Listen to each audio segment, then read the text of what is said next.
Well, welcome once again to our Lent course. We've had 2 weeks together now, and this is our third. The first one, we looked at waters and the great symbolism of that, of going into the depth. And then last week, we specifically looked at Jesus' baptism, and particularly at that moment where he hears the voice, "You are my child, my son, the beloved, in you I am well pleased," and that word comes to us too. This week I want to talk about the exciting subject of going into the desert. And the desert is a very interesting place. So I thought I'd share an image, if I can find it, of the desert. Here is one of sand being kicked in the desert. I think I possibly shared that a week or two back, or it might be in a Sunday sermon.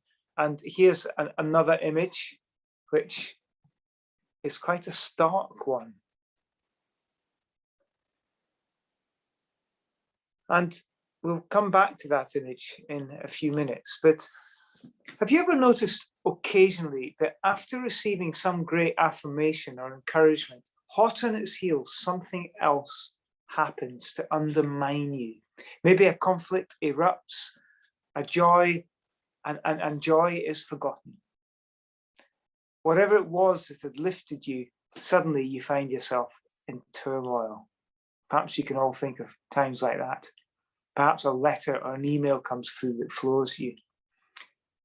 Other times, less dramatically, you might find that you have imperceptibly been sinking. It can take the form, perhaps, of depression or anxiety or incessant activity that hides an inner numbness. Sometimes there's a reason, loss, illness, or crisis, but very often it's inexplicable. But whole societies can also find themselves entering times where conflicts simmer, vision fades, or a crisis emerges. And of course, COVID-19 has caused great collective despondency. In times like that, whether it's collectively or whether it's individually, we might experience what is sometimes called acedia.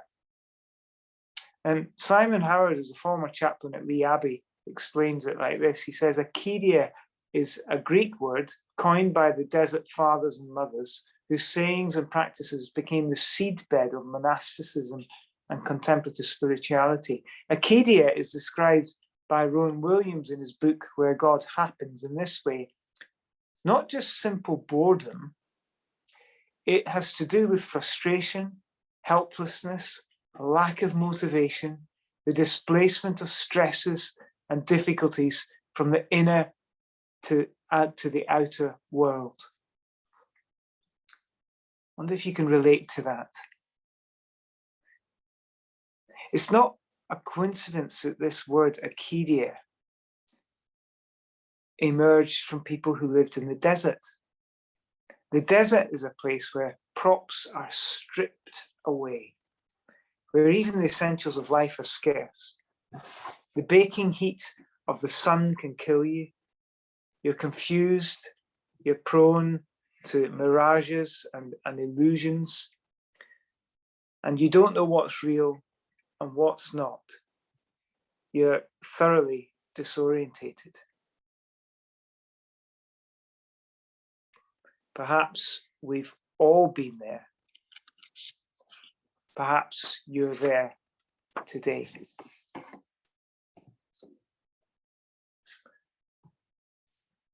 Now, last week we reflected with wonder at Jesus' baptism and how he heard the voice from heaven saying, "You are my son, the beloved. In you I am well pleased." What greater affirmation could there be than that? We reflected on the fact that we are God's children, beloved, delighted in. And yet, at once, St. Mark tells us, with his characteristically punchy language, at once the Spirit drove Jesus into the desert. And he was in the desert 40 days, being put to the test by Satan. He was with the wild animals, and the angels looked after him. And this is what we've been just thinking about Acadia just before, and some of the things that happened to us. Going from a high, perhaps, to a low. And there's something troubling about this thing of Jesus being driven to the desert. The same Spirit who had just come upon Jesus in the form of a dove, the symbol of peace and of new beginnings, now drives Jesus into the desert where he's tempted. What is this? Jesus, after all, taught us to pray, lead us not into temptation. So why does the Spirit drive him into the desert? Well, I think we need to make a really important but subtle distinction. The trials of life are present to us, whether we're in the desert or not. The question is, are we attentive to them? See, the temptations that Jesus faced, which Matthew and Luke elaborate on, temptations to self-gratification, to power, to the spectacular. In fact, just looking at that image of the desert makes me think of the Satan taking Jesus on top of a high place and showing him all the kingdoms of the world. All these I will give you if you will bow down and worship me. The temptations to power or to the spectacular. Are not these trials common to every human being? Can you see, I think we could say that the Spirit didn't drive Jesus into the desert to be tempted per se, but to properly face the ongoing temptations and the trials that are already part of being human, that are already present. See, it's good psychology to face ourselves. As Socrates said, the unexamined life is not worth living. Or think of yourselves soberly, said St. Paul. In the desert, life can be properly examined. I can tell you that in my life, my experiences is when I'm busy with normal, whatever that is, when I'm successful, whatever that is, and when I'm fulfilled, it's precisely then that I'm most prone to fall away from love, to lose my attentiveness to Christ and to others. Pride really does come before a fall. And the desert allows us to face the inner discord that we have, that we otherwise ignore. Only here do we realize that our busyness, even when we're bored, it's only in the desert place that we realize that it's often only a reflection of an inner restlessness and a defensive pride that unacknowledged will undo us. Remember old Elijah, fleeing Jezebel's threats, walked for 40 days through the desert to Horeb. And there he had to confront his complaining spirit, his martyr mentality. I'm the only one, he says. And he has to learn to listen. In the midst of the earthquake, wind and fire that may be going on in his head, to listen for the light sound of silence, as it puts it in this Bible, which I like, the light sound of silence.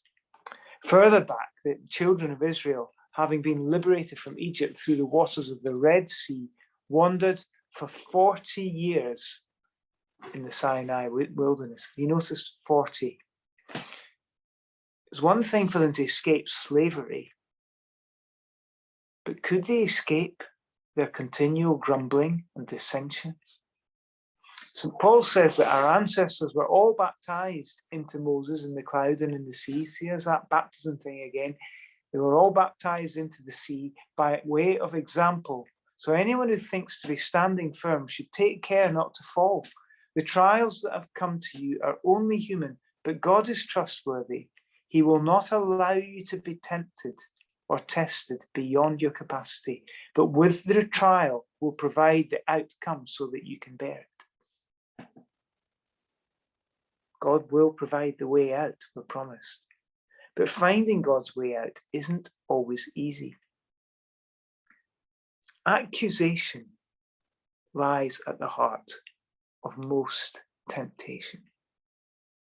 Elijah and the Israelites brimmed over with it. But it was only in the desert that it brought it out into the open. The desert is God's way out of ourselves. But we do anything to avoid it. You know, it's possible to live a whole life with unacknowledged and unexamined undercurrents, which rob us of all that God has promised us. These undercurrents are like some incessantly chattering fiend that possesses us almost, and we think our thoughts are us. We become consumed in them. And I think in a sort of metaphorical sense, that's what spirit possession is speaking of. These thoughts can accuse us and undermine the baptismal reality that we are beloved. Thoughts that just continually oppose that sense of being beloved. Other times they accuse others, those who offend us, those who wind us up. Can you think of anybody? Don't say who they are. Those over us. There's nothing like an underdog mentality. That's what the children of Israel had to worry about in the desert. Constant underdog mentality.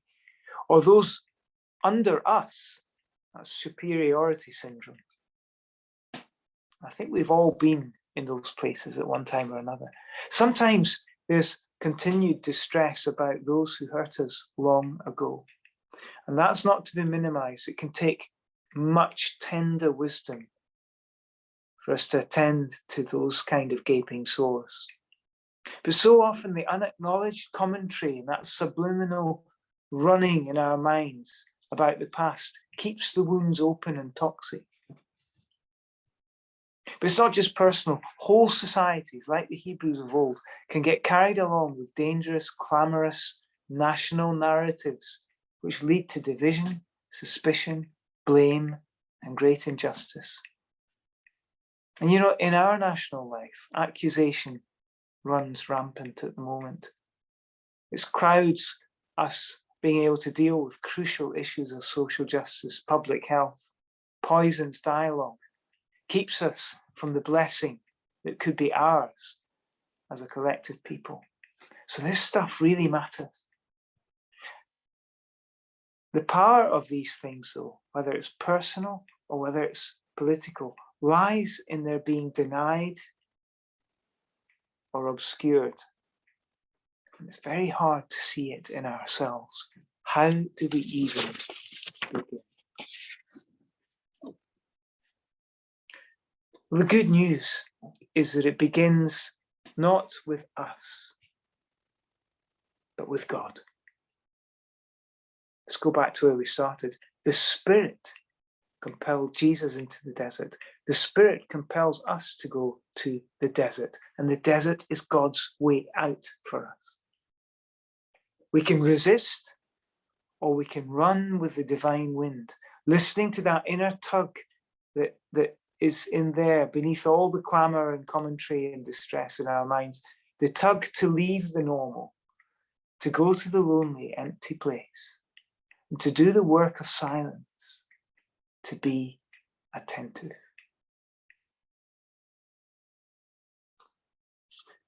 So the question we need to think about is, where is the desert for you and for me? Sometimes it's created as a result of external circumstances. The presence of that acedia, sloth, disease, dis-ease, and shadows might tell us that we're in the desert. But at the same time, it's not just a passive thing. We need to go with the Spirit. And that might mean finding a room on your own laying aside the iPad, TV, or the newspaper, and yes, maybe even the chocolate. It means facing the inner chatter. There's things that can help: making confession, practicing not doing just for a time in each day, keeping a journal. But the most important thing is this: go with the Spirit. But if we find that the Spirit drives us into the desert, how do we then deal with that maelstrom of accusation and discord in our minds and hearts? Well, when Jesus faced Satan, or the accuser, which is what Satan means, he wouldn't play ball. Martin Laird talks of how Jesus refused to engage in argument with the accusing voice, but simply returned to the words of the scriptures that, get it the right way up, that he knew so well. A human does not live on bread alone, but on every word that comes from the mouth of the Lord. Or, you shall worship the Lord your God, him only shall you serve. Or, do not put the Lord your God to the test.